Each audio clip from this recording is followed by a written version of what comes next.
so fun to watch. It always is. But it's never fun to not make it all the way to the Super Bowl. The Ravens had a great season once again, though, without an appearance in that last game that everybody covets so much. He's got 2 MVP awards against 0 Super Bowl appearances. He hates hearing it, but that doesn't mean we can't talk about it. Lamar Jackson's career up until this point. Kyle, I will begin with you. Your feelings about the Ravens, Lamar Jackson, and the fact that he is patiently waiting for next season. Yeah, I'm going to ad-lib first a minute on the Justin Tucker because I was listening to Tom's report, I thought, which was very, very thorough. I find it interesting that the Ravens were falling all over themselves saying football decision. I also find it slightly disingenuous. This is looked at a kicker as the all-time greatest kicker ever. He's an all-time Raven. And you have to believe that if his off-the-field news had happened a couple of years ago when he was still making kicks, he would probably still be part of the team. It's an ugly story. No one wants to see it. I just was struck by the way that they approached it so heavy-handed and said, it's football, football, football. All right, if you say so.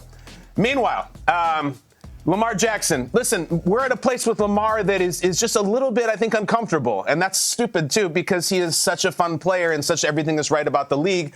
But if you root for greatness and you love Lamar like we all do on this show, I think we're all just a little bit uncomfortable in the fact that, like, how many years into this thing are we? And we're just still waiting for these great Lamar playoff performances. Right now, Lamar, I'll go old school. He reminds me of like an NFL Dominique Wilkins, who is a great player. Dominique Wilkins on the Hawks made 9 All-Star games. He was first-team All-NBA.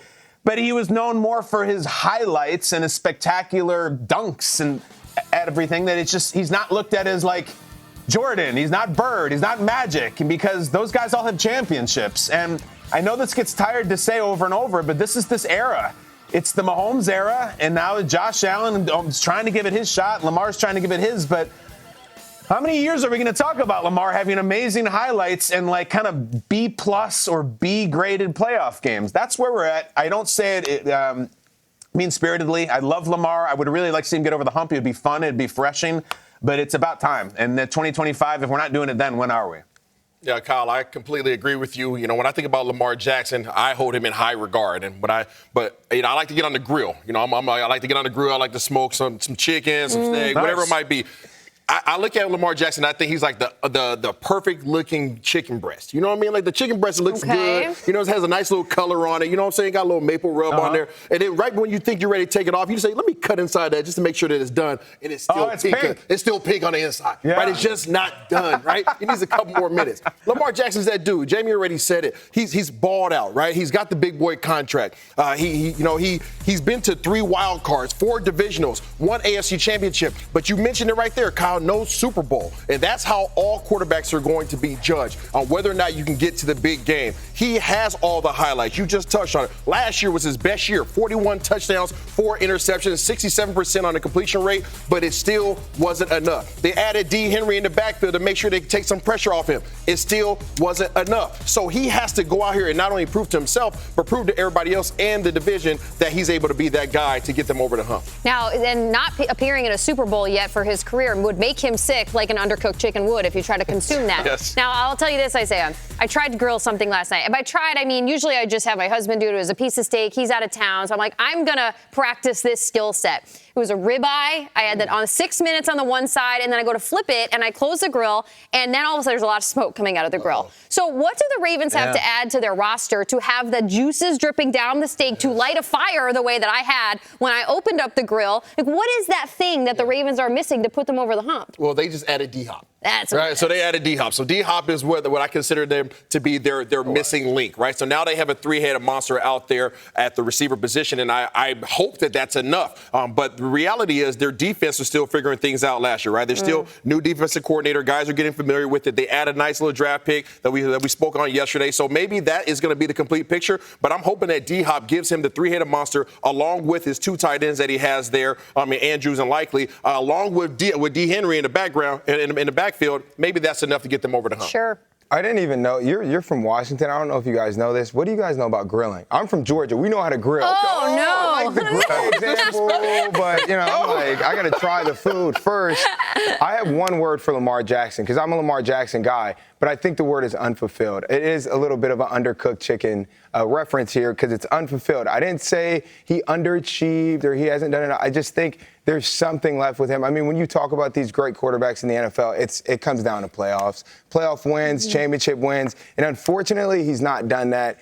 But you cannot deny he's been among the best. Also, if you look at this last playoff game that they were in last year when they lost to the Bills, it's not like you're looking at Lamar's performance like, man, we needed him a little bit more at the end of the game. He had to take us a little bit further. He played a solid game, and he did what he needed to do. And then you added the D-Hop of it all and what they're doing with their offense. I think they are right where they need to be, but ultimately, you can't move forward without just calling it unfulfilled. And listen, you have to jump on the fact that maybe last season your division was down. The AFC North suffered greatly with the Browns unable to figure out what they're doing. The Bengals were having a challenging year, and the Steelers just weren't quite right with their quarterback spot. That's one thing within a division. But then if you look at the conference as a whole, Kyle, you look at the Chiefs, you look at the Bills. Who do you peg as the biggest threat to the Chiefs? Do you put the Ravens on that list at this point? I'm still thinking about the biggest threat to the barbecue plate at the table, and I don't know which one it is. So, listen, Isaiah, you tapped on something. Like, cooking chicken is difficult and it's dangerous because you serve it and it looks beautiful, and then your guests cut into it, and not only is it pink, it's different than beef. Like, the undercooked chicken can make you sick, and then you got to put the grill back on, and it's just so awkward as hell. Jamie, as for you, I was going to be saying, hold on a second, Jamie, 6 minutes aside is way too much. 4 minutes aside on steak. However, I've had steak at Jamie's house before, and they're about 8 inches thick. So, like, they go big on there. So, like, Jamie, 6 minutes aside might not be enough. Right. So I respect it. My question is, listen, I'll answer the question with another question. Is it really the Ravens? And if it isn't now, when is it going to be? No, the answer is the Bills. The answer is the Bills to the Chiefs because the Bills quarterback plays better in big games. Isaac, I think you nailed it. I think you talked about Lamar's last playoff game, and you said he played solid. I don't want solid from Lamar Jackson in the playoffs. That's nonsense. I need better than solid. We never were like, wow, when they got that 5th ring, Brady was really solid in the playoffs. No, you light it the hell up, and that's the difference because the Bills lose in the playoffs every single year, but we always come away for it being like, damn, Josh Allen was incredible. They just couldn't quite get there. They failed Josh Allen. And last year, Dalton Kincaid drops the pass. We don't say that about Lamar. Now, I know Mark Andrews also dropped a pass in that game, but if you watch that game back, Lamar was not sensational. He was what? Solid. So I cannot call the quarterback who is solid in the playoffs the biggest threat to the Chiefs. I still think it's number 17 because he's sensational in the playoffs and always has been. See, I'm going to defer. I'm going to be a little bit on the opposite end of the spectrum on this one. And the reason being for that exact point that you just made, you just said that Josh Allen has been that dude in the playoffs, right? But yet they still come up short. The Baltimore Ravens have not been that team, right, have to go all the way to the Super Bowl because their premier player has not been that dude in the playoffs. So when that switch comes on, whenever that switch does come on, it's going to be a complete problem. We haven't seen the best version of Lamar Jackson when the playoffs show up, but yet they're still really competitive and they still get just right there. When that actually comes on for him, when he has the resources, when his game comes over that hump, he's going to be absolutely unstoppable. Last year was a preview of what's to come because that was their first time having Derrick Henry in the back, but that was their first time having an idea of what that tandem looks like. Now they add more weapons on the outside. These guys are now used to it. They have a familiarity with each other, and now I think that they can be in a position to go out there and take that next step. This team, I think the thing with them is Lamar, like you said, he's going to do what he needs to do, I think, to get them to the next level. But I think one thing we have to talk about is his defense. Like, when I think about this defense and I think about Kyle Hamilton and these guys like this, I think these are also guys that are going to make a huge impact. And something you can't quantify when I talk about making a huge impact is something that's in the water. You've played on those teams where you kind of just feel it, where you're like, this is a young team that's like, there's something with the energy, and I feel like that's what they have. It's funny, I know Kyle Hamilton. Shout out to Notre Dame, guys. I texted him last night. I said, I'm going to be on TV. Give me something about the Ravens. And this is what he said. He goes, we are more focused on what we can do to be the best team we can be on Sundays, not about the opponent. I think that's a team that's really focused on doing what they need to do. Because, like we're saying about Lamar, okay, we need him to be extraordinary. He's focused on him. He just had this, the stats come out about how good he is outside the pocket, all these things he can do. He said what? It doesn't really matter unless we're winning games. So I think they get it and they're primed. And, again, you can't put that stat on the screen.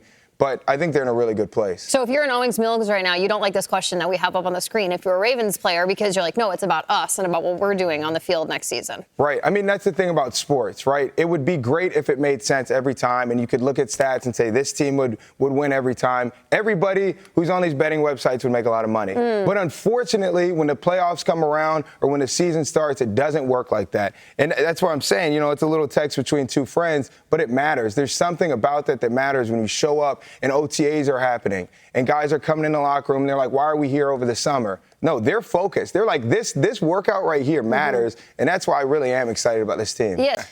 There's a current scenario happening in the NFL that we have to agree or disagree about, and that starts in Cleveland. Shocking. We are going to look at a Ravens rookie wide receiver that has a take about a Cleveland Browns quarterback, and that is LeJante Wester, who is former teammates at Colorado with rookie quarterback Shedeur Sanders, who waited until the 5th round to be selected. His former teammate, Wester, said, I was disappointed that they did him like that. I know Shedeur is going to get in the lab. He's going to work hard, and he's going to win that job in Cleveland. He's going to win that job in Cleveland. This is what his former wide receiver is saying. Shedeur Sanders will be QB1 in Cleveland. In Cleveland, QB1. Isaiah, are you buying this or you keep trying? I'm buying it. I'm buying it all the way. I don't care where his draft position was. Listen, we're not going to get into all the depths and the layers of the Shedeur Sanders fall off in the draft. But the reality is this dude is built for it, and he's proven it, right? We can say that about people all day long. From the time that he was at, where was he at? Jackson State, right? He started at Jackson State, built that program up from absolutely nothing, right, to where they're respectable. Him and his dad leave, and I know that the tie and affiliation with his dad is always going to be there until he's not, right? But now he goes out to Colorado, and he proves it again. This is the only guy in the draft who has shown you that for 2 programs that he went to, that he was able to build them up from nothing to something. When you're in the position of the Cleveland Browns, you need somebody to do what? Build you up from nothing to something. So I think that he has been through it. He is the only one that's battle tested in terms of the media. He's the only one that's had that burden that's been placed on him because of the last name that he has. And he has not only talked about it, you not only have projected it, but he has shown it from the time that he was a youth all the way to the time that he's now in the league. I don't care how crowded that room is. Unless they just give it to Flacco, he is going to win that job. I feel like I need to just stare at the camera confused for a second because this is a keep trying moment for me. And here's the thing. I like the points. Jackson State, he was super accurate. Look, Jackson State, they had top recruits in the country coming out of high school, going to a school that they would never go to otherwise. Also, the stats in college, I like it, but it's a very fabricated system. I mean, he was in a situation with his dad as the coach. It was going to be best case scenario for him. So when I think about him transitioning to the NFL, I mean, he's a true 4 in this room right now. I don't see him as a guy who's going to come in and compete. Let's also not forget, I played for this Browns organization. When they choose a guy and they bring somebody in, they take pride in that. Like, I was a guy who got signed. I took people's spots in training camp, not Myles Garrett. And they went with the guy that they brought in. They went with the guy that they traded for. It's the same situation as this. He's not even the first guy they took this draft. What makes you think all of a sudden this Browns team is going to come in and go, Shedeur Sanders is our guy? This is something that I am not even giving any time for. Also, let's not act like Wester is not in the same division and like, hey, guys, please start Shedeur Sanders. We want to play him twice a year. Really? Next level. Keep trying. All right, listen. We need to get in a little bit into the semantics. Sure, he could be quarterback 1 someday. Like, maybe we're talking 3 years from now. Are we talking about week 1? Are we talking season 1? If we're talking season 1, no, unless there's a ton of injuries. But, like, Isaac just touched on this. Let's understand what the room is in Cleveland. Joe Flacco, who you do not bring in to just get rid of. Joe Flacco is undoubtedly the best quarterback, certainly the most experienced. Joe Flacco, Super Bowl champ, is going to be part of that. Kenny Pickett, people make jokes about him. He has a bunch of starting experience. They also traded for Kenny Pickett. This was not some scrap thing that they just picked up for free. And then the elephant in the room is Dillon Gabriel. They drafted a quarterback in the 3rd round, 2 rounds ahead of Shedeur. The Browns really like Dillon Gabriel. For some reason, we're still showing video of Shedeur. There we go. Dillon Gabriel is the guy who they love. The Browns don't love Shedeur. Maybe they kind of like him, but they passed on him about 20 times. Shedeur is a true quarterback 4, and teams don't keep 4 active quarterbacks on the roster. I'm not asking this to be funny or flippant. is Shedeur going to make this team? Is he going to be a practice squad guy? How's that going to go with Prime Inc? I don't see him showing up getting any priority over Dillon Gabriel, who the Browns clearly like more and think has a brighter future. That's insane. Or Pickett, who's very experienced, or Flacco, who is a legend. So Deshaun Watson, take him out of the picture. He's never going to play another down for the Browns. But the other guys, he's clearly a 4, guys, and you don't keep 4 quarterbacks. So I don't know what the future is. I'm not even sure why they drafted him. Yeah, I just completely disagree. I completely disagree from the standpoint of with what part? You're right, Bill. You said they're not going to keep 4 quarterbacks. That's just not happening in the NFL. So with that logic, right? Joe Flacco's the vet that they brought in. Okay, he's the one that they have the least invested in right now. They traded for Kenny Pickett, they drafted Dillon Gabriel, and then they drafted Shedeur Sanders. Most teams don't get rid of their draft picks. They just don't get rid of their draft picks. If you're in the top 4 or 5 rounds, they usually retain you. So Joe Flacco, by that sense, is the one that they're least invested in. But in terms of that quarterback room, Shedeur Sanders is better than Dillon Gabriel. I don't care how they drafted him. I don't care what everybody else says. This dude is better than him, was better than him in college, has proven that, and I believe that he's going to prove it again. So, Isaac. What was that? They don't think so in Cleveland. I know you think that, and I respect it, but Kevin Stefanski does not feel that way. There's layers to this. 2 rounds ahead is a big difference. We don't have time to get into all the layers of why Shedeur dropped, but I know. But he's better than Dillon Gabriel. There was nobody in this draft Then that was why going to didn't they pick him? That's a whole nother conversation. Wow. Well, here's my question. If he is a number 4 guy, and like Kyle said, doesn't make the team, what does his career look like even in his first year after all the draft stuff?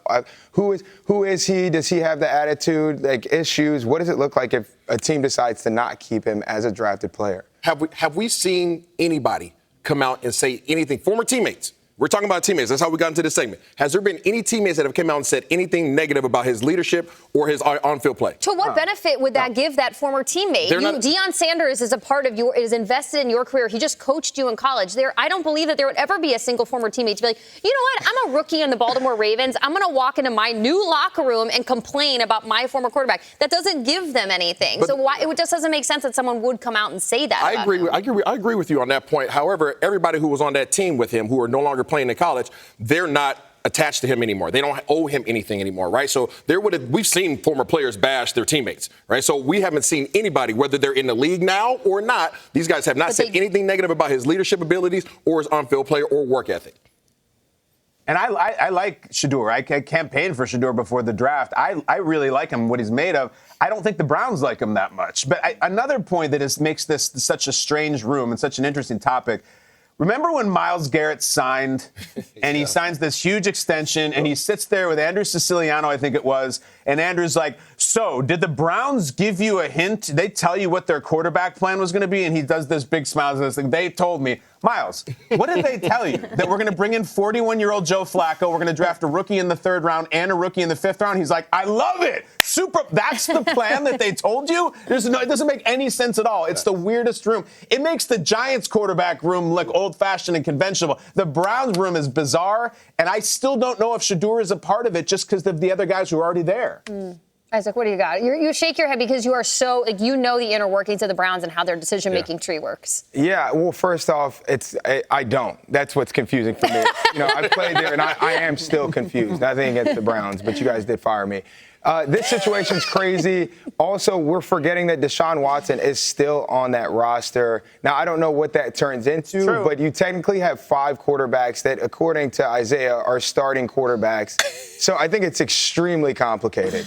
They're not all. I can't get over the statement that, and the 2 players at the table, or 2 former players, are saying that you never drop your draft picks. Like, what would be the point to make that decision? So, therefore, 2 spots are already taken. Yeah, already taken. So, who are you keeping? You're going to tell me that a rookie is going to be in the room, or 2 rookies. Therefore, the logic these days is that you need an experienced quarterback to influence him. So are you going to keep Flacco, or is Kenny Pickett that veteran that is going to coach up a quarterback as to how to be a professional? Or is it Deshaun Watson? It's very confusing. It's weird. It makes no sense. Their current quarterback roster makes 0 sense. for this exact reason that you're saying. There's draft equity. I mean, there's trade equity, I guess, at some point in time, right? But it does. Joe Flacco, they're giving him the job, right? They're just going to give Joe Flacco the job unless he has some kind of injury. That's the truth of the matter. So the real conversation is who's going to be the backup quarterback. And I think that Joe Flacco starts the season, but I think somebody in that room takes up and they take the spot of Joe Flacco at some point in time, because I hope that he holds up, but the reality is he's probably not, which is why they have a room full of young talent. I think the Pickett guy is one of the most interesting part of him, too, because he's ostensibly should be able to compete with the 41-year-old Joe Flacco. I mean, Kenny Pickett, for all his faults, has played a lot of football. He's won some games with Pittsburgh. But also, I've also heard the opinion, well, now after the draft, they'll just trade Kenny Pickett. So what's the market for Kenny Pickett? They spent a fifth on him. Are they going to flip him for a seventh? That's just terrible business. Why would they, without him playing it down, doesn't make any sense. And you're right, though, Isaac, the Deshaun Watson thing, like, they have a guy on the roster who has been publicly disavowed and emasculated by the owner, just in a press conference, and he's still on the roster. I mean, we could do historical. I don't know if there's ever been a stranger quarterback room that we can't make sense of. We've been talking about this about 17 minutes. I still don't know who's even going to make the team, let alone start. I wanted to just go back to what Isaiah was talking about, though, and Jamie, even what you brought up as far as they're going to keep their draft picks. This is not a coaching staff that can, or management, by the way, and Andrew Berry, that can just casually go, I'm just going to keep everybody. Like, this is kind of a make or break year in a sense, especially with this Browns fan base that is the most intense fan base in the country. This is not just a free-for-all. They're going to have to do things they haven't done before. And, again, this is like a Browns organization that for the last, what feels like 5 to 7 years, has really just made the quarterback situation so complicated. Yeah. But I do think that because of the situation they're in, the rules are out the window as far as we have to keep this guy. We apparently are doing a list of top 5 runs by quarterbacks who don't run. That's a real thing that we're doing. So, Kyle, get your Daniel Jones takes ready, all right? Get all your examples set, and we're going to do that on GMFB. If you ever just jokingly suggest that we do a topic on the show, the producers will do it. They don't take any jokes. They get the segment done. And yesterday, Isaiah took us through this incredible list of the best dual threat quarterbacks ever. And it's all the things you would want and expect. It's Michael Vick, it's Donovan McNabb, it's Cam Newton, it's Lamar. But I use the word expect. You expected those guys to make spectacular runs, and when they do, it's really, really fun.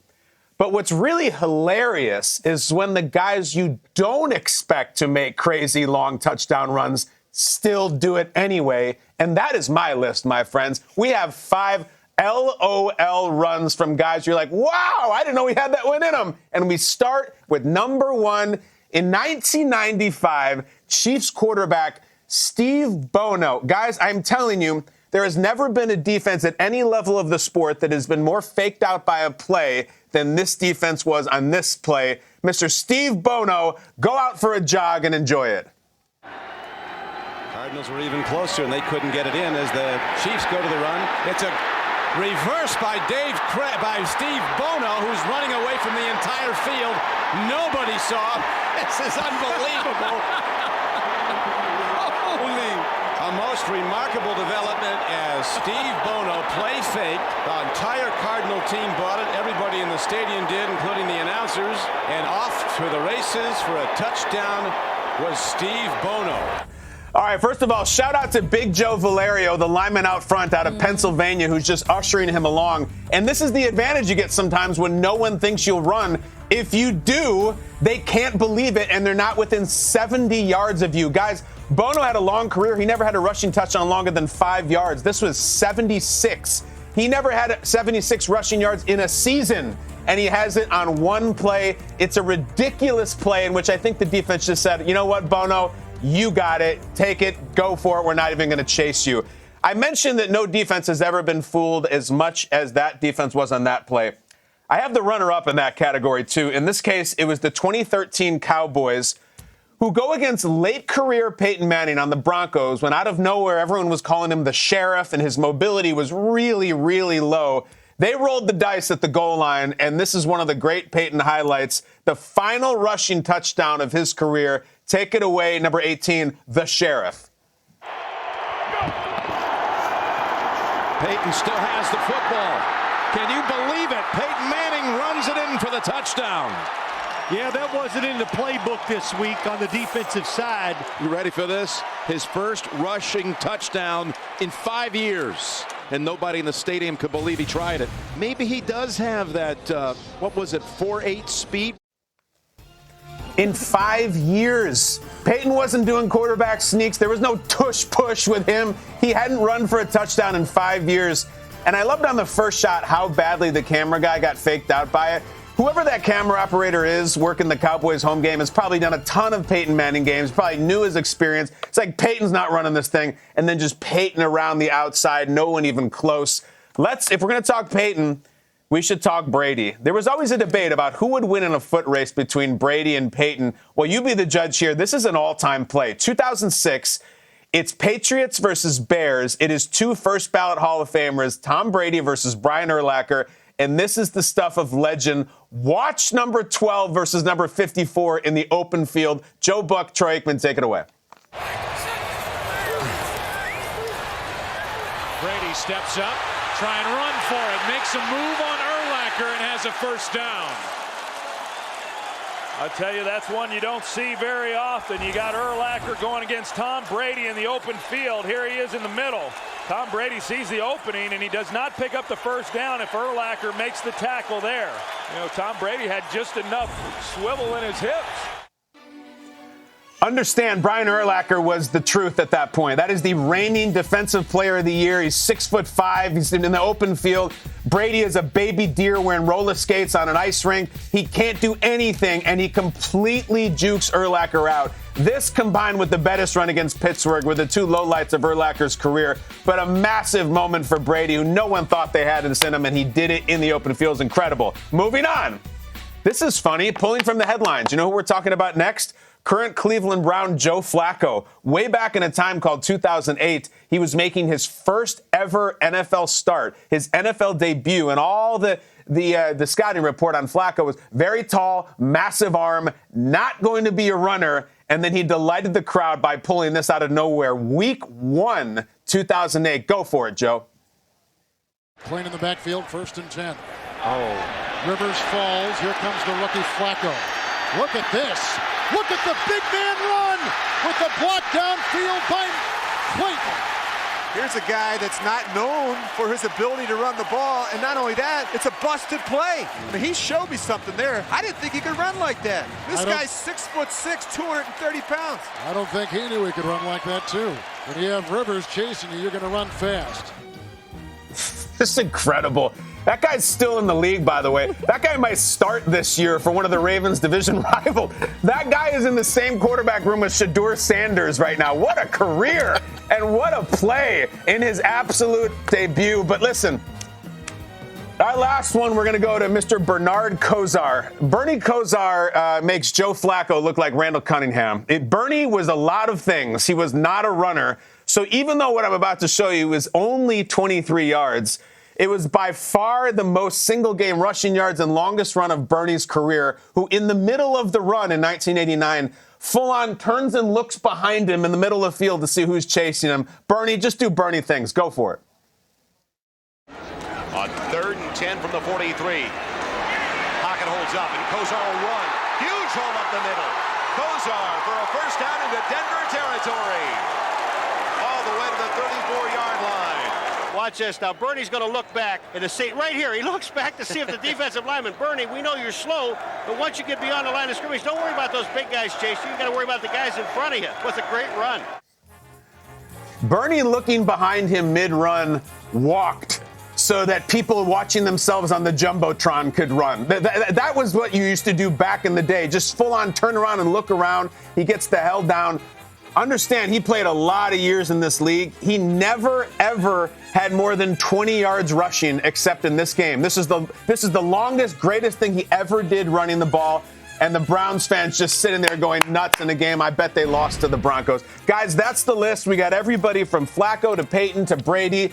Our guy Steve Bono just gallivanting through the secondary. And, of course, Bernie Kosar with a mere run of 23 yards, making it seem like he went 99 yards. That's the list. Unexpected quarterback runs are fun. What do you think? Isaiah, what you got? Listen, that list was absolutely awesome. I obviously played with Tom Brady, so I am very familiar with his lack of mobility. I love the fact that he shook Brian Urlacher. Brian Urlacher was one of the guys that you just did not want to see in the open field, being 6'4", 6'5", 260 pounds at a linebacker. He gave him the McNasty and got down. But your number one, Bernard Kosar, was absolutely amazing to me.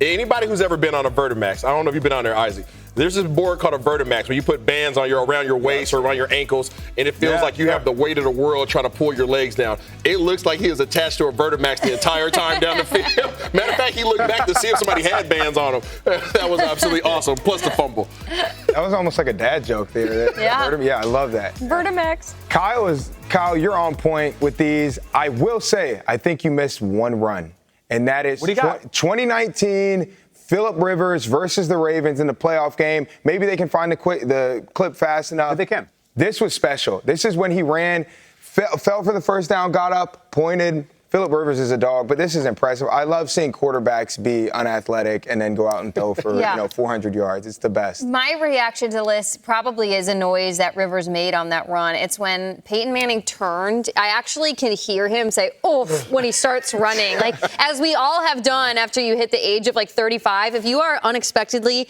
asked to take off running after a child or toward the goal line, I think you can actively hear every single grown adult say, right here, "Oh," like he's really got to turn the jets on. Yeah. And there is someone coming for him, and there is a time where Manning says, "Okay, I can let my foot off the gas because I will make it." But that was heard around the world, I feel like, when that play happened. Stafford, they've been waiting for this deal. Tell us what's going on with the QB1 and the LA Rams. Well, Kyle, the Rams announced almost 2 months ago, after trade discussions and speculation about Matthew Stafford's future, that they had agreed to terms with Matthew Stafford. But that deal was not fully done and finalized until the past couple of days here. Matthew Stafford now is going to be due $44 million in 2025, bumping that number back up because a year ago, when they had addressed Stafford's contract, they moved money up from a future year. So he'll make $44 million this season, including $4 million they had already paid in a roster bonus back in March. The trigger in this deal is next season, when Stafford is due $40 million, that money would become guaranteed if Stafford is still on the Rams roster at the start of the league year in mid-March. So stop me if you've heard this one before. We are going to get to next March, and depending on where Matthew Stafford is at, depending where the Rams are at, there are going to be decisions that they have to make. Do they decide to keep Matthew Stafford on the roster and go into another season with him in 2026, or potentially could they release him? Very much a year-to-year basis for Matthew Stafford at this point. The full focus, as Sean McVay has said recently, is on getting the most out of Matthew Stafford right now on a Rams team that has gotten really young and really talented in a short period of time. Let's look at the NFL as a whole. Isaiah, is it time to consider Josh Allen the best quarterback in the league right now? He's in the conversation. He's definitely in the conversation. So no. I mean, I can't put him as the number one quarterback right now. I still think that Patrick Mahomes has that title, even though he had a rough season last year. But his body of work speaks for itself, right? This dude's a three-time Super Bowl champion. So, but Josh Allen is working his way up, and I apologize to all the Bills Nation yesterday. I feel like he should have made my top 5 in terms of dual threat quarterbacks because he is that dangerous. But I mean, he's going to get there. He's going to be in that conversation. But he has a lot of competition. He has a Patrick Mahomes. He has a Lamar Jackson that's working. He has a Joe Burrow that balled out last year and what could have easily been the MVP last year had it not been for his team's record. So, I mean, he's going to be in that conversation, but I can't give him the crown right now. Yeah, this is interesting because it's like, look, if somebody randomly handed me Josh Allen as my quarterback for my team, of course I'm hyped. I'm super confident I have the opportunity to go to a championship. But I agree with you, Isaiah. It's so hard not to look at the quarterbacks right now and just go, okay, give me Patrick Mahomes. I mean, I look at it and I go, okay, what makes a GOAT? I think it's winning championships. And Patrick Mahomes has proved that. And Elijah Moore even said it. He's like, why would I not want to go play for a guy that was one game away every year? I mean, you have to do something with that comment, and that's why, Patrick Mahomes is my guy. It's such a fair answer, and I would just respond that, it's okay to not say Patrick Mahomes. If we're talking about this era, then of course it's Mahomes. But if we're talking about 2025, it's okay to not say Patrick Mahomes.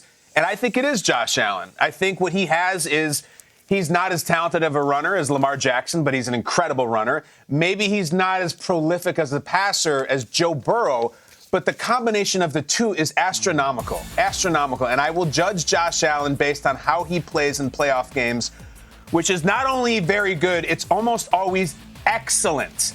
Excellent. He plays really good in big games, even the ones that they lose. So, listen, we're going to talk about this for decades in this era. And then there's going to be Lamar loyalists and Burrow and Mahomes, of course, because he's got the rings. But we're not saying who is the greatest quarterback of this era. That's Mahomes.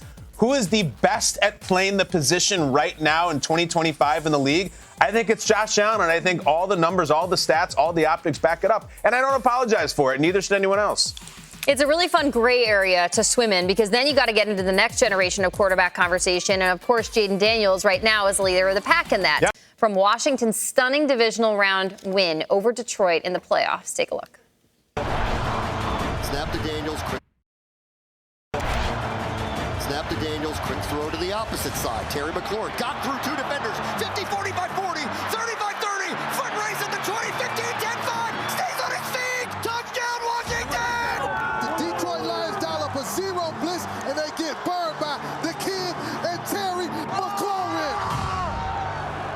Be fast, bro. Hey! Don't out there! Nobody go, you scared. Nobody go, you scared. Out of there! There's not a better number one in the league than Terry McLaurin as the person. He's a better person than he is a player, which is insane. Well, leader in the pack, the most likable guys, and he can put on the Jets and absolutely burn you. That is Terry McLaurin, who I'm sure is even happier than he was in that clip because now he's going to have some help in 2025 since Washington traded for Deebo Samuel. Let's fill in the blank for this statement. Deebo Samuel with the Commanders will be, Isaiah. Well, you want to read this real quick, Jamie? Right here it says from Scary Terry himself. I was just texting him. He said, this is real. Yeah, he said, I honestly think that Deebo and I bring a competitive edge to the football field, an infectious energy when we're making plays. There's a toughness that we bring to the wide receiver position, dog-eat-dog mentality. I love eavesdropping and looking over at someone's phone and reading their texts, and that really is from Terry McLaurin, everybody. It's confirmed. Yeah, that's straight from him. So I have nothing to say aside from the fact that, yeah, those two together are going to bring a physicality to the receiver position. When you talk about players embodying the spirit of their head coach, we've seen what that was in Detroit. We saw a glimpse of what that was last year in Washington. You're going to get a bigger dose of that in Washington this year because you're going to have Scary Terry on one side, Deebo Samuel on the other. Both of those guys are big-time play receivers. Both of those guys are physical, not only in their after yards after the catch, but their ability to get in there and put their nose in there to get these safeties dug out on the running game. They're going to bring that physicality. They're going to have a toughness. They're going to go downhill and be a problem for anybody that wants to be in the secondary. Scary Terry, what a name, by the way. The best. Here's my thing. I think this is simple. Deebo Samuel will be the tipping point. I think you're bringing up great points. I think when you have the combination of these two phenomenal receivers, this is a no-brainer. And I'm going to be the guy who always brings up the stats that you can't quantify. And right now, that is the energy that he brings. When I watch the 49ers over the past few years, I'm seeing the boombox coming out of the locker room. I'm seeing the energy. You combine that with the conversations we just heard about Scary Terry and who that guy is, I think this is going to be a dangerous combination. I'm excited to see it. All right. I'm excited, but I'm a little nervous, too. I like hearing that Scary Terry says they're going to have the dog-eat-dog mentality. As long as for Deebo, that dog he's eating isn't a hot dog. All right, we got to talk about the elephant in the room here, and I don't mean that as a play on words. You search Deebo online, the conversation about him is you see words, guy, you know this, you see words like washed, you see words like out of shape, you see words like fat, you see pictures, and like, I'm not even saying them myself. I think he's been in the league long enough and made enough plays to have the benefit of the doubt. But the play did fall off. There are some alarming optics. I trust Jaden Daniels. I trust Cliff Kingsbury. Is Deebo ready to be electric and spry and svelte and fast? And like this is going to be a wake-up call for him that the Niners said, I think we're kind of done with you. We'll see. Like I don't think this is a slam dunk. He's a famous player joining an exciting up-and-coming team, so we just feed on it, say it's going to be great, it's going to be great. I think Deebo has some things to prove, guys, and I think we've all seen it. All right. Kyle, it was incredibly well done, and thank you for always representing the part of the conversation that remains unsaid up until that point. Announced yesterday that their 2027 NFL Draft, presented by Bud Light, will be in Washington, D.C. It's going to take place across the district's most iconic landmarks, including the National Mall, Pennsylvania Avenue, placing the Capitol at the center of America's most celebrated sport. Before I ask the question, Kyle, real quick, what was that, the perfect hug that you wanted to see between the commissioner, and what was that setup? You had it on social media yesterday. Jamie, I'll have it shortly in this segment. If you want to wait about 60 seconds, that's my answer. So you're right here with me live, Jamie. You don't have to follow me on Twitter. We work together. So what do you guys think? Who do you want to make a special guest star appearance in the 2027 NFL Draft? Isaiah, you go first, since I already ruined Kyle's answer. All right, so I went back to college and got my MBA, my executive MBA from George Washington University. And the person I'm going to say is my classmate, who just happens to be an Olympic gold medalist. And she is the minority owner of the Atlanta Falcons. Dominique Dawes. I want to see Dominique Dawes out there. Nice. I will present one of the draft picks. She's an absolute beast. She's obviously a great human being. She's one of the partial owners of the Atlanta Falcons. So she's doing amazing things. Quiet, but she takes care of her business, and I would love to see her on the stage. Listen, draft days are stressful for fans, players. Everybody's just stressed out and then kind of excited sometimes. So I want a little comedic relief. I want some Dave Chappelle. This is a guy who is a native. Give me Dave Chappelle. Give me like a 30-second set, by the way, before you announce the pick. I'm all in on Dave Chappelle. That's a good one. Well, as we know, Chappelle once did the racial draft on his show, which is a highly different sketch than the actual draft, but an infamous one nonetheless. This is what Jamie was referring to. So one of the trappings of the draft, of course, is the hugs. And Roger Goodell hugs the players. I'm in the conversation for most famous hug in movie history. Shawshank's there for sure.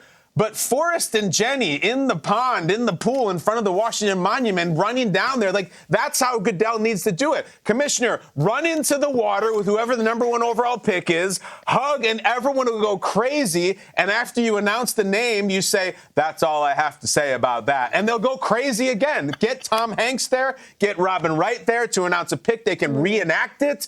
That's what I'm looking for. It's right there. It's perfect. God, if I see Roger Goodell come out from behind the thing, running like Forrest Gump to come give a hug, I will lose it. Oh, my gosh. Apparently, like, the comps that we've seen, or like the setup is going to be that draft stage with like all these monuments around it. It's crazy. So, Kyle, I have been jealous of you for quite some time. And it's because a couple years back, my first year on the show, I believe, you got to do the Buffalo Bills draft pick. You walked across the stage. It was the chicken wing. It was the Zubas, the whole thing. Then we're in Green Bay a couple weeks ago, and we have Seth freaking Rollins on, and we're like actively prepping him for his draft pick. And then I got to watch him do it on the stage Friday night for the second round. I went to college in D.C. I'm an American University alum, and as everybody knows, I am a Vikings fan, born and bred in Minnesota. This is my public plea that maybe I'll take a seventh round, but like, I want to make a pick in the 2027 NFL draft. Can I pick a Vikings player? What, am I allowed to do that? Absolutely. Like, it's all coming together. It's the draft. It's in 2 years, okay? And I don't know. I could have fallen off a cliff totally in terms of prominence in the NFL. I'll take a seventh rounder. I don't care. I'll do anything, and it could be for any team, but it'd be cool if it was a Viking. So there is my public and unabashedly shameful plea to make that. Jamie, would be incredible. Thank you. Unabashedly shameful. Jamie, whose foothold on her attachment to D.C. was that she went to American University, which she hated and has talked about on the air a million times. While we're on the air, if anyone just wants to send me some money, I'll give you my Venmo. Just send me cash right now. Send me. I'll tweet my Venmo for no reason. Send me money. Unbelievable, I could start to like my college experience if that was a part. I could just group that in with it, okay? Like maybe that could reframe my college experience in D.C. It wasn't American. You got to wait for that Minneapolis draft, my friend. Then you're set. When they go to Minnesota, that's you, friend. I know, you're right. I can't wait that long. I'm impatient. Sunday is Mother's Day, everybody. So anyone who is a mom, who's about to become a mom, who feels motherly, happy Mother's Day. This week on GMFB, we are celebrating the moms who have raised some of our favorite players that are currently in the NFL right now. We're going to play a game. It's called NFL Mystery Mom. And here's how this thing is going to work. We know that in order to get your son into the NFL, it takes an incredible amount of sacrifice and love and dedication, and moms are the best. So we have a mom currently waiting in the wings right now, and we don't know who this mom is. We really have, don't. or who her son is, for example. We are going to pop this mom up, and then we have to ask her unscripted yes or no questions, and she has to respond. And after the four of us ask one round, we have an opportunity to guess. If we get it wrong or we don't know, we're going to go around again. Okay. And we will go until we guess who this player is. We're going to talk to mom. And then I believe we also have her son waiting in the wings as well. So we're going to get to know mom a little bit. And this is it. Right. This is the best game we've ever had on GMFB, NFL Mystery Moms. Let us begin. We're gonna bring the mom up. So, Mom, nice to meet you. Hello. Don't say your name. Good morning. Yeah. Jamie, Isaac, Isaiah, and Kyle. And let's rock and roll, shall we, Mom? Okay. Okay, let's go. Okay. Mom, does your son play in the NFC North? Yes. Oh. Oh, wow, Jamie. Wow. All right. Okay. Isaiah. Mom, is your son on offense? Yes. Okay. Okay. Mom, Isaac? do people say that your son looks like you? Yes. Okay. Okay, so on offense, looks like you. All right, is Mom? Is your son an offensive lineman? No. Okay. All right. Skill position, guys. Here we go. Skill position. And wait, I just want to have a first round clarification because my mic is rubbing against my ethereal turtleneck here. Oh, NFC North or AFC North, Mom? AFC North. AFC North. Okay, because I think AFC North. AFC North. All right. Okay, I like okay. Okay. So a skill position offensive player for the Browns, Bengals, Ravens, or Steelers. Oh my gosh. Does anybody have a guess at this point? This is where we stop down. I'm so nervous. No, we need more questions. Okay. Mom, is your son on his rookie contract? Yes. Okay. Okay. Mom, I feel so bad saying that. Mom, is your son a Pro Bowler? No. Not yet, maybe. Not yet. Not yet. Mom, did your son play in the SEC in college? Yes. Isaac's on it. All right, Mom, is your son a rookie? Yes. Oh, that's big. All right, that's big, guys. All right, here we go. Wait, I always have to clarify. Let me recap. Go. We have a rookie skill position offensive player in the AFC North. So it's a rookie on the Ravens, Browns, Bengals, or Steelers, not an offensive lineman, someone who'll be throwing, catching, or running with the ball. We should be able to get this round. Go, Jamie. Mom, is your son a running back? Yes. Oh my gosh. Okay. Okay, here we go. Crap. Here we go. Okay. Rookie running back in the AFC North. Is this Mrs. Genty? I wasn't ready for that one. No, AFC North. That's true, right. You don't get to guess until What do you got, you're- Isaiah? Mom, was your son drafted in the top 3 rounds? There's 3 rounds. Yes. All right.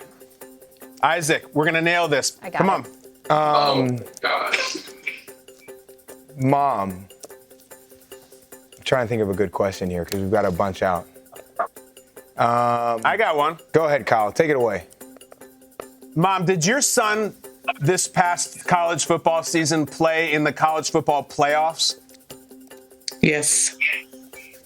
Go ahead, Kyle. You know. Kyle, I Jamie, feel like do you think you know who it is? I do, but I have more confidence in you, especially if it's a running back. All right, this is my favorite position.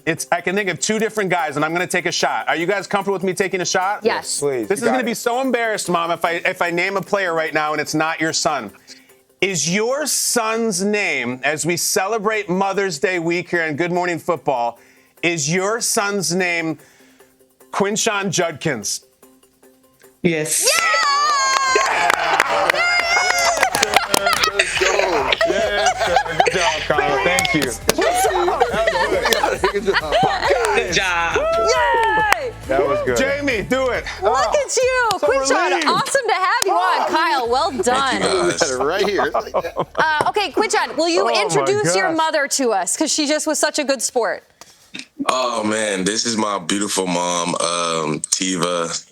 She's been every step of the way with me throughout my whole journey. I'm so thankful for it.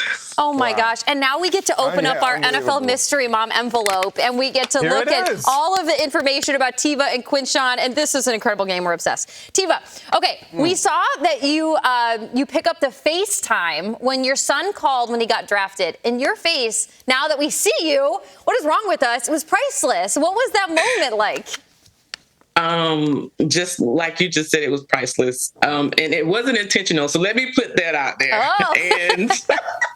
And that was the second time that the phone had rang. And we were all, Quinshon said, I need to go get something to drink because his mouth was kind of dry. We're at the top of the rounds. Everything's rolling. And he's like, let me run get something to drink. And he leaves his phone. And the people behind me basically say, I think his phone just rang. And I'm like, no, it didn't. It couldn't have rang.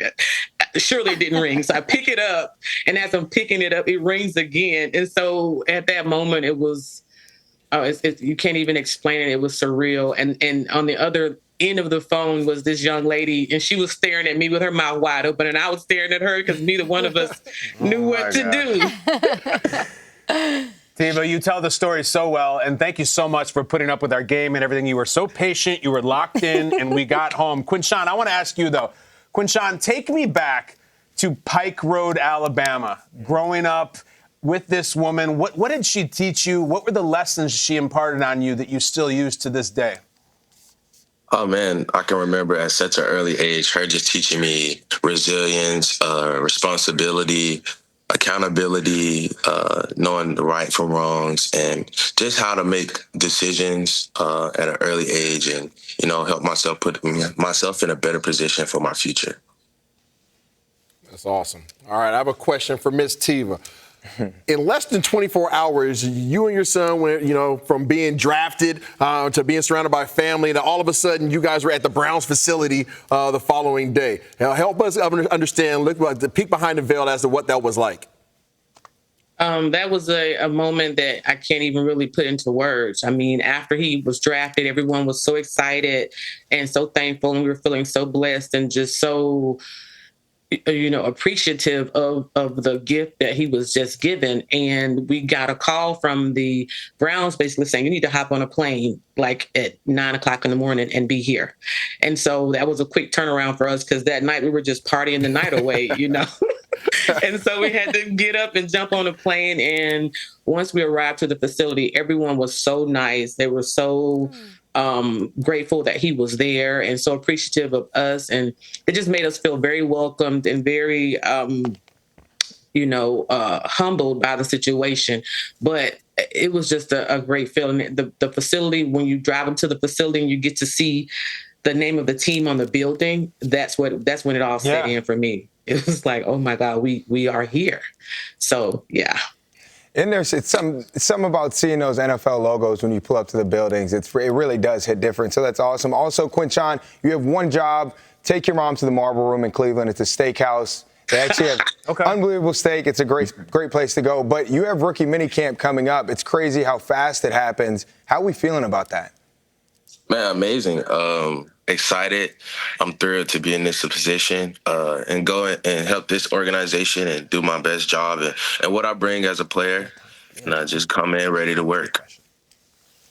I love it. I'm excited for you. You know what's cool is that, you have this, you realize your dream and you're going to Cleveland and you're going to do these incredible things in the NFL. And then, Quinshon, you know how this worked. Everybody across the draft is talking about your new teammate, Shedeur Sanders, who gets drafted days later. What was your take on how that went down, and what are your expectations for playing with him? Man, I think as far as all the quarterbacks that we drafted this year, I'm excited for each and every one of those guys. They're talented, they're smart, and I look forward to playing with each and every one of them. And I know they do with you as well. All right, this has been really, really fun. We've been on the show for phone calls and things like that. We want to just give you the opportunity on live television across several different countries to tell your mom how you feel about her and anything you'd like to say. So if I had to tell my mom how I feel about it, I would just say I'm just so thankful for her getting me up to this point. Without her, I wouldn't be where I am today. Everything she taught me at an early age has helped me be successful and become the man that I wanted to be. And, you know, when I start a family one day, everything that she instilled in me, it'll be things that I remember. And I'll just be able to not second guess about and know how to make the right decisions in life, continue to be successful. So I'm just thankful for her. I love her so much and definitely owe her one because draft night, she saved me. I love her so much, so I'm thankful. Tiva. And we love both you guys. Quinshon, we do love you. Happy Mother's Day, Tiva. Thank you. You are our rookie mystery mom, Superstar. and you did great. Rookie of the year. Thank you. Yes. Thank you. Happy Mother's Day, Quinshon. Wonderful to meet you, have you on, and we're going to have both you back on GMFB, all right? Celebrate this weekend. And he took